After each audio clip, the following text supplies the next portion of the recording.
கண் கொண்டு தன் கண்ணை கண்டவர்கள் கிடையாது. என் கண்ணை காணுகிறேன் இமை ரெண்டும் அசையாது. கண் கொண்டு தன் கண்ணை கண்டவர்கள் கிடையாது. என் கண்ணை காணுகிறேன் இமை ரெண்டும் அசையாது.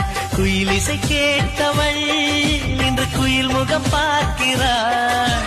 குயில் தொட்ட பாடலின் முழு உருவத்தை பார்க்கிறாள்.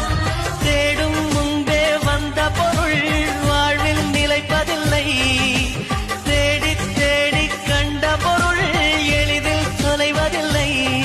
இசை பாட்டும் காற்றும் சேர்ந்த பின்பு பிரிவதில்லை. இசை பாடகனே